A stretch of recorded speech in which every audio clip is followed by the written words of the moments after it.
আসসালামু আলাইকুম। আশা করি যে যেখান থেকে দেখছেন সবাই ভালো আছেন, আমিও ভালো আছি। ফ্রাইডে হইলে আমাদের অনেক কাজ থাকে, কোথা থেকে যে এত কাজ আসে বুঝতে পারি না। তার মধ্যে আবার ফ্রাইডেতে একটু ভালো মন্দ খাওয়ার ট্রাই করি। তাই বলে যে অন্যান্য দিন ভালো খাই না তা না, তবে ফ্রাইডেতে ট্রাই করি একটু স্পেশাল কিছু খাওয়ার জন্য। আমার আব্বু জীবিত থাকাকালীন সময়ে প্রায় সময় বলতো শুক্রবার দিন ভালো কিছু রান্না করবা, কারণ শুক্রবারে ভালো কিছু খাওয়া উচিত। তাই আর কি সবসময় ট্রাই করি ফ্রাইডেতে কিছু ভালো মন্দ রান্না করার জন্য। আজকে রান্না করব চুই জাল দিয়ে হাঁসের মাংস। আর আমার ভাবি যেহেতু হাঁসের মাংস খায় না, ওর জন্য চুই জাল দিয়ে গরুর মাংস রান্না করা হবে। আর আলু ভাজি করব, ভাত রান্না করব, এই তো এইগুলো। ফার্স্টে এক চুলায় আলু ভাজি করে নিচ্ছি, আর এক চুলায় গরুর মাংস বসায় দিচ্ছি। আলু ভাজিটা অলমোস্ট ডান। এখন হাঁসের মাংস রান্না করব। হাঁসের মাংসটা আমাদের সব ভাই বোনেরই খুবই পছন্দের একটা খাবার। আমরা সবাই হাঁসের মাংসটা লাইক করি। তবে আমরা যেভাবে হাঁসের মাংস রান্না করি কাউকে দেখি না আমাদের মতো করে রান্না করতে। আমার মা এভাবে রান্না করতো, তাই আমার মার মতো করে আমরাও রান্না করি। এই চুই জালগুলো ফ্রিজে ছিল, এগুলো দিয়ে আজকে রান্না করব। আমার মায়ের মুখে শুনছি তারা নাকি হাঁসের মাংস তেমন খেত না, আমাদের নোয়াখালী গিয়ে হাঁসের মাংস খাওয়া শিখছে, আর এরপর থেকে হাঁসের মাংস খায়। আমার বড় বাবিও নোয়াখালী থেকে হাঁসের মাংস খাওয়াটা শিখছে। আর নোয়াখালীর মানুষরা যেভাবে করে হাঁসের মাংস রান্না করে আমার মাও সেইভাবে করে হাঁসের মাংস রান্না করতো, কারণ নোয়াখালীর মানুষ হাঁসের মাংসটা খুব ভালো রান্না করতে পারে। আর ওইভাবে আমার মা হাঁসের মাংসটা রান্না করতো। আমার আব্বুর মুখে শুনতাম নোয়াখালীতে হাঁসের মাংস নাকি 22 পদের মশলা কিংবা এর থেকে বেশি মশলা দিয়ে রান্না করত, মানে হাঁসের মাংস রান্না করতে অনেক মশলা ইউজ করতো। তাই আমরা হাঁসের মাংস রান্না করার সময় একটু বেশি মশলা দিই। তবে আমার মা হাঁসের মাংস রান্না করার সময় কখনো টমেটো ইউজ করতো না, বাট আমি করলাম, কারণ টমেটো আমার খুব ভালো লাগে। তাই পারলে আমি সব কিছুতেই টমেটো দিই। তবে এখানে আমি টক টমেটোটা ইউজ করিনি, টক বাদে লম্বা এক ধরনের টমেটো আছে না, ওইটা এখানে ইউজ করছি।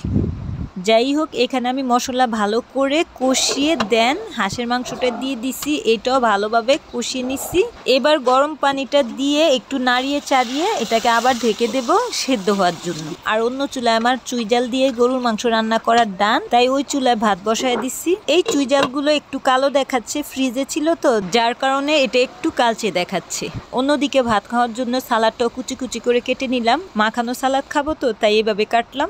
আমাদের চুই জালগুলো ফ্রিজে রাখার কারণে এত কালচে হয়েছে কিনা বলতে পারলাম না। যখন এগুলো আনানো হয়েছে তখন এত কালচে ছিল না, বাট ফ্রিজের থেকে নামানোর পর দেখি এগুলো কালচে হয়ে রয়েছে। এখন আমরা কি এটা ঠিকভাবে সংরক্ষণই করতে পারলাম না, বুঝলাম না। যেহেতু এটা সংরক্ষণ করার এক্সপিরিয়েন্স নেই, তাই বলতে পারি না এটা সংরক্ষণ করলে এমন কালচে হয় কিনা। যাই হোক, চুই জাল রসুন দিয়ে আবার কিছুক্ষণ সময় কষিয়ে নিছি, দেন আবার পানি দিয়ে দিচ্ছি। এখন এর পানিটা দেওয়া হয়েছে অবশ্য ঝোল হওয়ার জন্য। আর এইদিকে আমার ভাতটাও হয়ে গেছে। চিন্তা করলাম একটু বেগুন ভর্তা বানায় ফেলি, কারণ আজকে সন্ধ্যার টিফিন কালাই রুটি দিয়ে হাঁসের মাংস আর বেগুন ভর্তার খাওয়ার চিন্তা ভাবনা আছে। তাই আর কি বেগুন ভর্তাটাও করে ফেলছি, যাতে সন্ধ্যেবেলা শুধু রুটিটা বানালেই হয়। ফার্স্টে বেগুনগুলোকে ভালো করে ওয়াশ করে দেন মাছ বরাবর এগুলাকে চিড়ে নিচ্ছি, পোকা টোকা আছে কিনা এটা চেক দেওয়ার জন্য।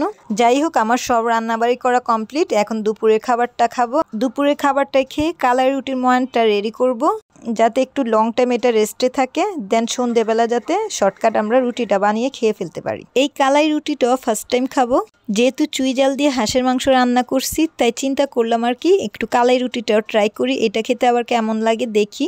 যেহেতু বাহিরে আমাদের কখনো কালাই রুটি দিয়ে চুই জাল হাঁসের মাংস খাওয়া হয়নি, এই কারণে আর কি এটা বাড়িতে টেস্ট করতেছি এটা কেমন হয় খেতে দেখার জন্য। সবগুলো খাবারই অনেক মজা হয়েছিল। নিজে রান্না করছি বলে যে মজা হয়েছে তা নয়, সত্যি সবগুলো খাবার খুবই মজা হয়েছে। আর হাঁসের মাংস বলে তো কথা, কারণ হাঁসের মাংস হলে আমার মজাই লাগে। যাই হোক, আমি আমার ভাবি আমরা দুপুরের খাবারটা সেরে দেন আমি চলে গেছি কালাই রুটি ময়ানটা করার জন্য।